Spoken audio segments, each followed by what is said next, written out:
Hey Math 1, Mr. Zamudio here, and we are continuing Chapter 1 with Lesson 1.4, Characteristics of Functions and Function Families.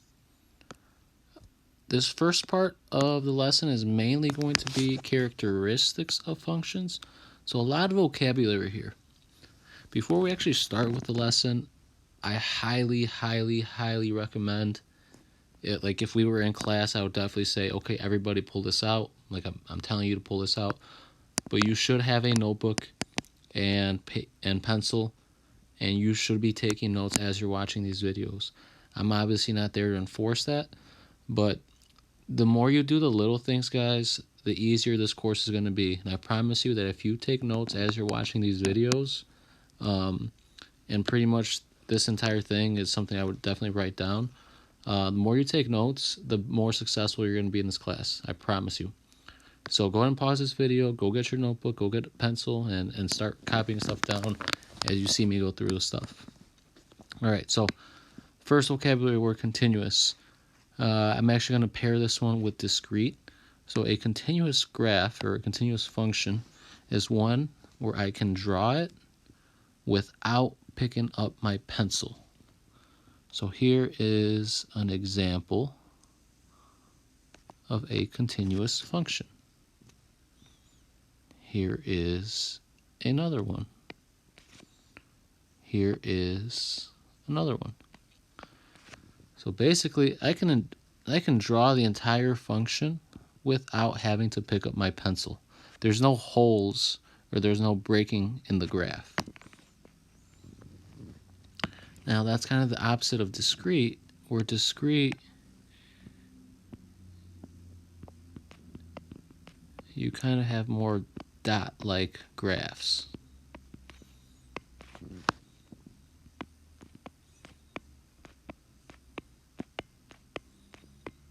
Where we can see that there are some holes in the graph, right? I had to pick up my pencil or pen to draw this graph.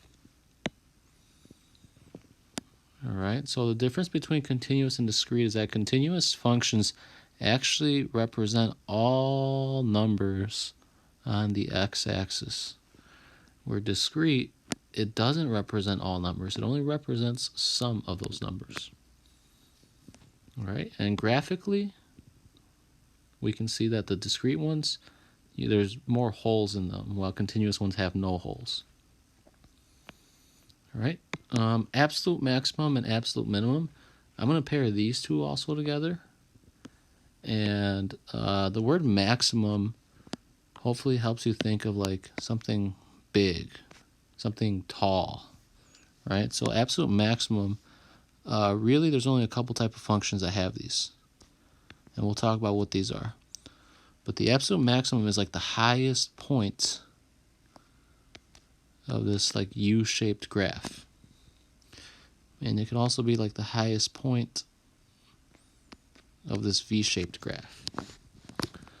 In this chapter, we're mainly just going to be talking about absolute maximum of these two types of functions. So, again, absolute maximum is the highest point. Absolute minimum would be the opposite of that. Think of like the lowest point. So all I would have to do is flip these two. So the minimum in this point is this low point. Now these three I've done, notice these are all continuous graphs. I could also make it discrete. This is still a graph, this is still a function. Okay, so here we have this discrete V-shaped graph, and notice it still has a minimum right at the bottom here. This down here, that's the absolute minimum. Absolute minimum, absolute maximum, absolute maximum. All right. And these last four, I actually think in the past many students recognize these terms: increasing, decreasing, constant, combination. So this is going left to right always. So let's start off with increasing here. An increasing graph is one that is going up left to right. So that would look something like this, where as I move from the left side to the right side, my graph is going up, up, up, up, up, up, up. Decreasing would look something like this. We're going from the left side to the right side, it's going down. It's decreasing. A constant graph, think of it as like flat, like it's constantly going the same pace. So it's like a horizontal line. It is a horizontal line, I should say. Just flat. And a combination is, you'll actually see many of these graphs that we talk about, many of these functions, they actually do a number of things. They increase, then they decrease, or then they're constant. So maybe something like this. It starts out increasing, then gets constant, then starts decreasing. This graph is a combination of things. It started out increasing, then went constant, and then it started decreasing again. So again, I would definitely write these down, as we're going to be using them to describe functions pretty much the rest of the chapter. So those are the characteristics of functions. And now we're going to talk about function families. In math, there are definitely a lot more than 4 function families. But for this course, we're just going to be dealing with actually probably just a couple of these. But for this opening chapter, we're going to expose you guys to 4 function families. And we'll talk about the first one, linear. These are your straight lines. So the graph would look like that. That's a continuous one. It could also be discrete. So this one is a discrete linear graph. And notice it's also decreasing. And these are the ones that usually come in the form y equals mx plus b. You've definitely seen that before. Those are your linear functions.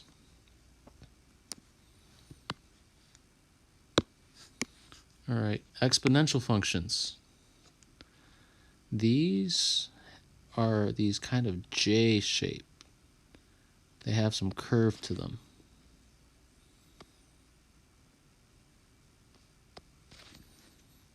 So notice this one is increasing. This one's decreasing. I could also make it discrete if I wanted to. So these exponential functions are J-shaped or L-shaped, if you want to call them. They're curved, where these linear ones are straight. And the actual equation for these will usually look like y equals, we'll say a times b to the x power. So the x is actually a little exponent. And if you have the x as a little exponent, you know it's an exponential graph. All right, quadratics. These we're actually going to study a lot next year when you're in Math 2. But this year we'll just basically talk about what the graphs looks like. So these are actually going to be our U shapes. They actually have a name for it. It's called parabolic shape. But for now, with our basic quadratics, let's just think of these as the U-shaped ones. And again, this could be going either up or down. And these are the ones that have an absolute maximum or an absolute minimum. Notice the first one I drew. This one has an absolute maximum because it's the high point. And the second one has an absolute minimum because it's the low point. And the function for these will look something like y equals ax squared, and you have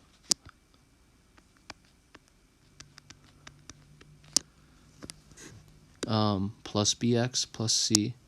Really, and I know that may be a little confusing, really the main part that you need to notice with these is this piece right here. If you see an x squared, x to the power of 2, that's going to give you a quadratic. Right? You'll start to be able to recognize just by looking at equations, oh, that's going to be a linear function. Oh, I know that should be a quadratic. Oh, that's going to be a exponential. And that's one of those things, guys, we're just going to practice, and you'll get better at. I don't expect you guys to know every single thing here by the end of this lesson. But definitely by the end of this chapter, at the end of this unit, you should be a lot better at recognizing functions. So don't feel overwhelmed initially, guys. Don't think you have to memorize all this right now. All right. The last one we'll talk about, this linear absolute value.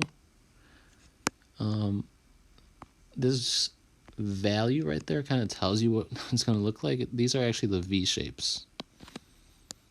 And again, these V shapes can go either upwards or downwards. They could be continuous or they can be discrete. All right. So notice this one starts out decreasing, then it's increasing. This one's increasing, then it's decreasing. This has a absolute minimum. It's at the bottom here. This one has an absolute maximum at the top here. All right, and what do these functions look like? Well, I'll give you a little example.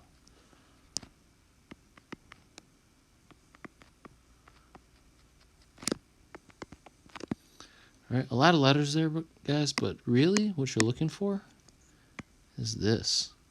These little like fence looking things, these are absolute value bars. We've talked about those in the past before. If you see absolute value bars with a variable inside, most likely it's going to be a linear absolute value function. Okay, so recognize right now how different these functions are. All right, and by the end of this chapter, you'll be able to kind of recognize what function family something's in just by looking at its equation. All right, so now we got all that vocab. Now we know some function families. And we're going to take all this stuff and apply it to 4 examples. Well, really, I'm going to apply it to 3 examples. And then you are going to answer 4 questions at the end. And try to do the last one on your own.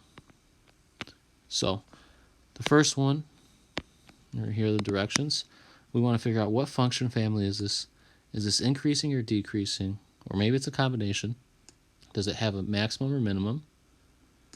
An absolute max or absolute min? And is it continuous or discrete? All right, so let's look at this guy. If you want to draw this on your notes, I would draw this and then write down the answers right now as we go through this. So I recognize right away this is a U shape. So going back up to my notes, my U shapes, these are my quadratics. So this, the function family for this one, it's a quadratic. Now, is this guy increasing or decreasing? Well, going left to right, it goes down, then it goes up. So this one actually starts off decreasing,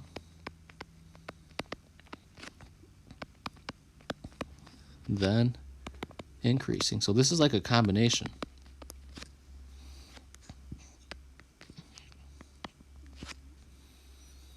All right, now the next question is, does it have an absolute maximum or an absolute minimum?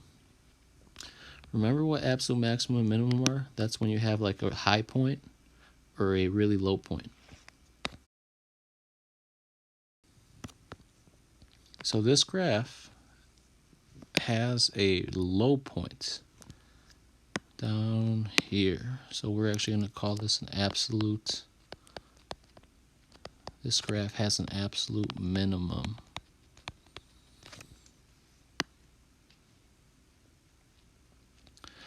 And then the last thing, is this graph continuous or discrete? Remember, discrete means that there's like dots or that there's holes in the graph. Well, I see that this one is pretty much a continuous line. Like I don't have to pick up my pen to draw this line. It's just back and forth, back and forth. This is continuous. Continuous.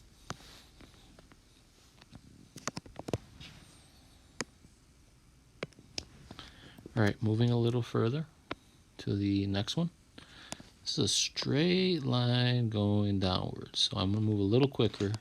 Straight line, that is a linear function. It's going down from left to right, so this is decreasing.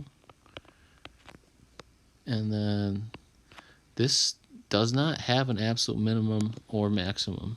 So I'm just going to say no min and no maximum. All right, the only ones that we talked about that have minimum and maximums are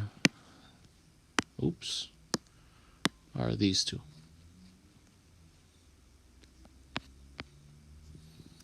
Okay, so no min, no max. And the last thing, is this graph continuous or discrete? Well, I can draw this graph without picking up my pen. This is continuous. I don't see any holes in the graph. All right, and then down here, we have this V shape. The V shape is a linear absolute value. Linear absolute value function. And then, is this increasing or decreasing? Well, going from the left to the right, it goes up, then it goes down. So it starts off increasing,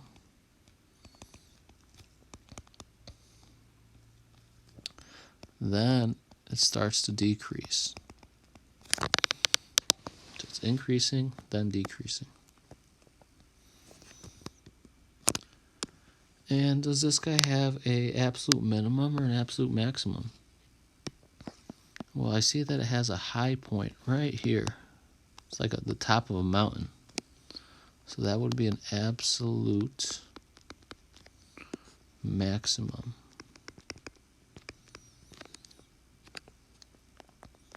The last thing, is this continuous or discrete?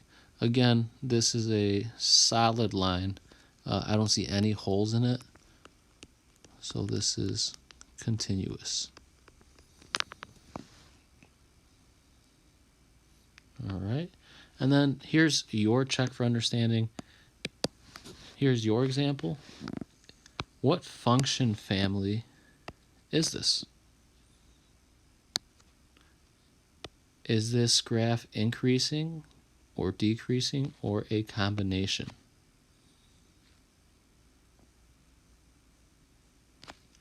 Does this graph have an absolute maximum or minimum or none?